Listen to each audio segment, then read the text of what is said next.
بسم الله والصلاة والسلام على نبينا محمد عليه الصلاة والسلام. خوتي خواتاتي، ان شاء الله تكون الاحوال طيبة وعلى احسن ما يرام، ويلقاكم هذا الفيديو في اتم الصحة والعافية يا رب. فيديو جديد ووصفة جديدة كما العادة. اليوم ان شاء الله غنشارك معكم دجاجة مبخرة ومحمرة في الفران مع مرافقات ديال الخضر والرز اللي بنانين بزاف بزاف وسهلين في نفس الوقت. ما نطولش عليكم في المقدمة وندوزو لطريقة التحضير على بركة الله. بسم الله.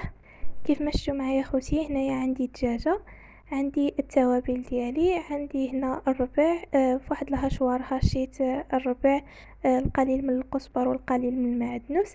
عندي أربعة حتى ثلاثة ديال الفصيصات ديال الثوم. عندي شوية كبارين كيف ما شفتوا معايا، اللي كانوا عندكم صغارين ديروا حتى الخمسة. عندي معلقه صغيره ديال السكينجبير، معلقه صغيره ديال الخرقوم، معلقه صغيره ديال البابريكا، ومعلقه صغيره ديال الثومه بودره مخلطه مع البصل بودره اللي يمكن لكم تستغناو عليها. الملح على حسب الذوق، ملعقه صغيره من اليبزر. عندي واحد الطامه ديال الزعفران والقليل من الهريسه. الهريسه اختياريه. هنا عندي نص ضامه ديال كنور ديال بنكهه الدجاج، وغنضيف عليها نص ضامه ديال كنور ديال السمن اللي يمكن لكم تعوضوه بالسمن الحار اذا كان تعجبكم المذاق ديالو. كيف ما شفتوا معايا هنا ضفت التوابل كامله بهذا الشكل هذا، وغنضيف هنا لا موطارد او الخردل. غنضيف واحد المعلقه كبيره. الخردل الصراحه تعطي واحد المذاق اللي زوين بزاف بزاف للدجاج ديالنا. هنا انا درت 2 معالق صغار، يعني هي معلقه كبيره. عندي هنا عصير حامضه، كيف ما شفتوا معايا اللي عصرته في هذه العصاره الصغيره اللي يمكن لكم تعوضوه. انا بحكم انني ما عنديش الحامض مصير ولا الحامض مرقد، درت نص عصير نص حامضه. من بعد غنضيف تقريبا واحد نص كاس ديال الماء، غير باش نخلط هذوك التوابل. كيف ما شفتوا معايا غير نص كاس ديال الماء، ما درتش داك الماء كامل. وغنحاشي كيف ما شفتوا معايا التوابل ديالي مزيان مع الثومه مع الربيع حتى يتهشاو لي مزيان ويتخلطوا لي مزيان. من بعد غنخوي التوابل ديالي على الدجاجه ونحاول نشرملها مزيان مزيان. بالنسبه للدجاج اخوتي، من الاحسن تشريوه وتغسلوه تبيتوه ليله كامله في سكينجبير، يعني يبات لكم في الثلاجه من الاحسن. حيت الدجاج كل ما بات في الثلاجه كل ما تيجي فتي وتيجي بنين. اما اذا جبتوه درتوه ديريكتومون، يعني طيبتوه ديريكت، ما غيجيش زوين وما غيجيش فتي. هنا من بعد ما خويت ولا صبيت التوابل ديالي على الدجاجه، غادي نشرملها بهذا الشكل. ضفت نص كاس مخلط بين الزيت النباتيه والزيت الزيتون. غناخد واحد الكيردو كيف ما شفتوا معايا، وغنحاول نثقب الدجاجه ديالي مزيان مزيان باش ندخل فيها هذيك التوابل.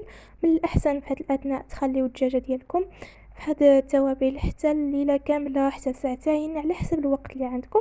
انا بحكم انني كانوا الضيافه عندي، ما قديش انني باش ديريكتومون ندوس باش نطيب في الكسكاس. كيف ما شفتوا معايا هنا خديت الكسكاس.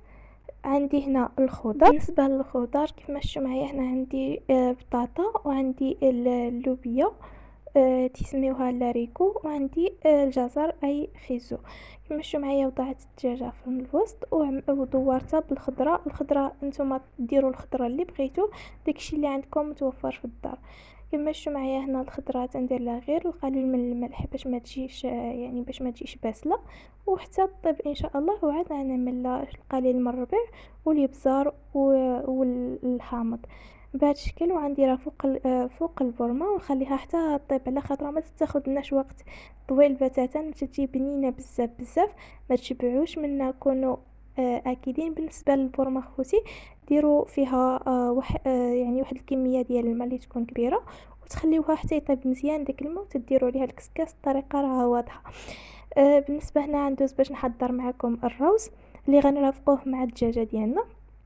هنا خديت واحد المعلقه كبيره ديال الزبده عفوا، ضفت عليها معلقه كبيره ديال الزيت الزيتون. وهنا غندير الروز. بالنسبه لي انا هنا عملت واحد الكاس كبير ديال الروز. بالنسبه للروز يكون الروز الخاص هذاك الروز الخاص بالشلاضه. كيف ما شفتوا معايا بهذا الشكل هذا، داك الروز اللي ما تيتعجنش، الروز اللي غسلته من قبل واستقطرته مزيان، وغنضيف عليه القليل من الماء ونديرو على البوطه تقريبا واحد 5 دقائق حتى يرجع على هذا الشكل هذا مذهب.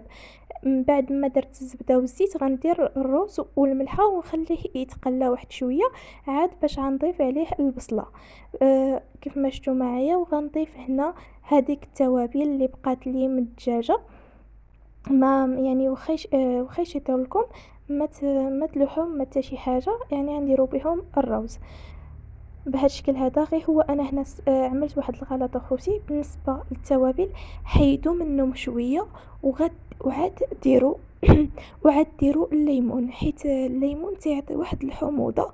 كيف ما قلت لكم الليمون تيعطي واحد الحموضه. من الاحسن حتى تحيدوا واحد الكميه اللي غتشرملوا بها الروز ديالكم عاد ديروا الليمون للدجاجه. هنا ضفت واحد المعلقه صغيره ديال مركز طماطم كيف ما شفتوا معايا. وغنضيف واحد الكميه ديال الماء. بالنسبه لي انا هنا درت كاس ديال الرز، غندير 2 كيسان ديال الماء. دائما تنضاعفوا الكميه ديال الماء. درنا زلافه ديال الرز تنديروا 2 زلايف ديال الماء، درت زلافه ونص ديال الماء تندير 3 زلايف، زلافه ونص ديال الرز تندير 3 زلايف ديال الماء كيف ما شفتوا معايا.